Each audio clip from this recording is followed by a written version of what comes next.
Hello everyone. मैं हूं आपका होस्ट भरत और आज हम सीपीसी के कुछ इम्पोर्टेंट क्वेश्चंस देखने वाले हैं हमारे चैनल जुडिशरी क्रैकर्स पे। So without any wasting further time, question number 1, non joinder of necessary party in suit will, options are dismissal of suit, stay of suit, continuation of suit, imposition of cost.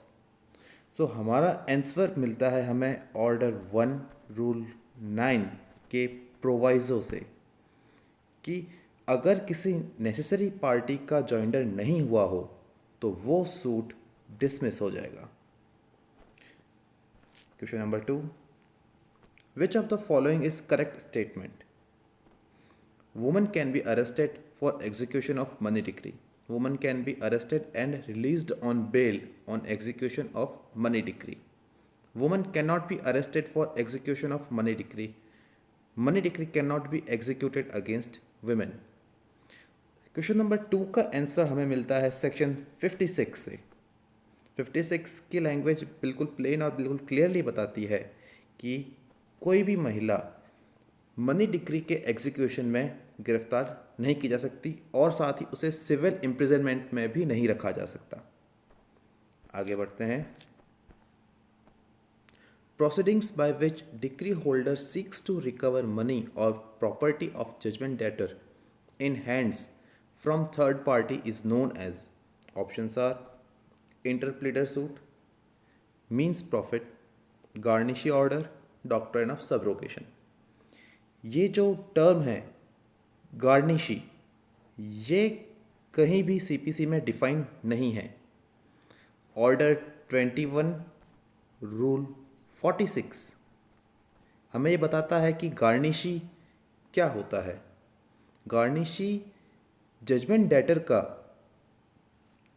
एक debtor होता है और साथ ही हमें ये पता होना चाहिए कि ऑर्डर 21 रूल 46 ए के क्लॉज 2 में ये बताया गया है कि जब कभी गार्निशी ऑर्डर के लिए एप्लीकेशन लगाई जाती है तो वो एफिडेविट पे होना जरूरी है।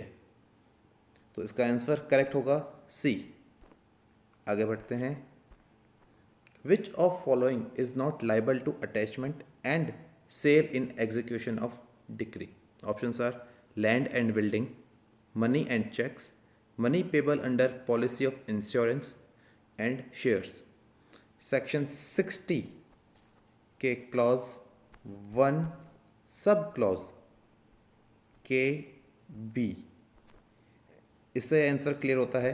ऑप्शन सी इसका करेक्ट आंसर है। आगे बढ़ते हैं। Which section requires the requirement of statutory notice before filing suit against government? इसका आंसर सेक्शन 80 है। सेक्शन 80 हमें ये बताता है कि अगर किसी गवर्नमेंट या पब्लिक ऑफिसर के अगेंस्ट हमें कोई सूट फाइल करना है तो इन दोनों केस में हमें एक नोटिस देना होगा जो कि उनके रजिस्टर्ड एड्रेस पे या फिर उनके ऑफिस में छोड़ा गया हो और उस नोटिस के छोड़ने के 2 महीने बाद ही हम सूट फाइल कर सकते हैं। इमरजेंसी केसेस के अंदर ये 2 महीने का जो पीरियड है इसे हम एक्सक्लूड कर सकते हैं, लेकिन कोर्ट को इसका रीज़न बताना होगा। आगे बढ़ते हैं। ये क्वेश्चन बहुत अच्छा है और प्रीलिम्स में इसके आने के अच्छे चांसेस भी रहते हैं। Interrogatory shall be answered under CPC by way of affidavit to be filed within how many days? वैसे ये क्वेश्चन जो जनरली इस तरह से भी पूछा जाता है कि क्या एफिडेविट पे देना ज़रूरी होता है, तो इसका आंसर है यस, एफिडेविट पे देना ज़रूरी होता है और विद इन 10 डेज देना होता है। ऑर्डर 11 रूल 8 हमें ये बताता है, ऑर्डर 11 रूल 8, कि इंटरोगेटरीज का आंसर एफिडेविट पे होगा और वो विद इन 10 डेज होगा, या कोर्ट चाहे तो इस पीरियड को और एक्सटेंड कर सकती है। आगे बढ़ते हैं। Which of following order court में pass under order 9 rule 3 where neither plaintiff nor defendant appears on fixed date of hearing. Options are simple adjournment, dismissal of suit, imposition of cost, none of these. इसका answer होगा dismissal of suit. अगर plaintiff और defendant दोनों ही नहीं present है तो court में dismiss the suit. यहाँ पे वर्ड शैल नहीं है, मे है। हमें इस चीज़ का ध्यान रखना होगा कि कोर्ट के लिए ये कंपल्शन नहीं है कि वो ऐसे केस में सूट को डिसमिस करे ही करे। आगे बढ़ते हैं। What does pauper suit means? Options are suit by third party, suit by indigent person, suit by public servant, suit by legal representative. अब जो वर्ड पॉपर सूट है इसका आंसर होगा ऑप्शन बी, लेकिन जो पॉपर है उसको रिप्लेस करके अब हम इंडिजेंट पढ़ते हैं। और ऑर्डर 33 रूल 1 का जो एक्सप्लेनेशन है वो हमें बताता है कि इंडिजेंट पर्सन क्या होता है।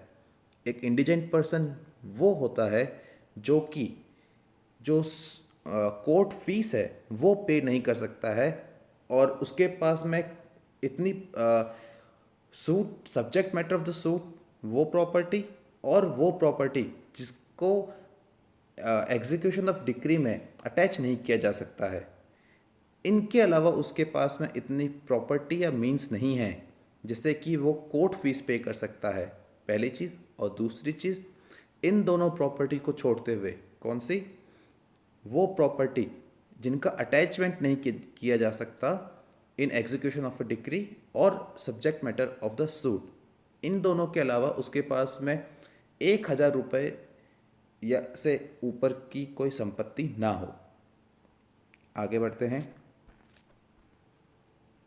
Question number 9, settlement of dispute outside court has been provided under which section? ये बिल्कुल सेक्शन टाइटल पूछा गया है। इसका ऑप्शंस हैं 88, 89, 91, 151। इसका करेक्ट आंसर है सेक्शन 89, ऑप्शन बी होगा। इसके अंदर 4 तरीके बताए गए हैं। पहला आर्बिट्रेशन, दूसरा कंसिलिएशन, तीसरा लोक अदालत और चौथा मीडिएशन। इन 4 तरीकों से आउटसाइड द कोर्ट भी सेटलमेंट किया जा सकता है। और आखिरी क्वेश्चन पे, question number 10, number of adjournment are limited to? Options are 10, 3, 7, no limit. तो इसका आंसर होगा ऑप्शन सी, ऑर्डर 17 रूल 1 का जो प्रोवाइजो है वो हमें बताता है कि कोर्ट 3 बार से ज़्यादा एक पार्टी को एडजॉर्नमेंट नहीं देगा। मैं उम्मीद करता हूँ आपको हमारा वीडियो पसंद आया होगा, और अगर हमारा कंटेंट आपको पसंद आया है तो हमारे चैनल को लाइक, शेयर और सब्सक्राइब करें। And stay tuned for the next video. Thank you.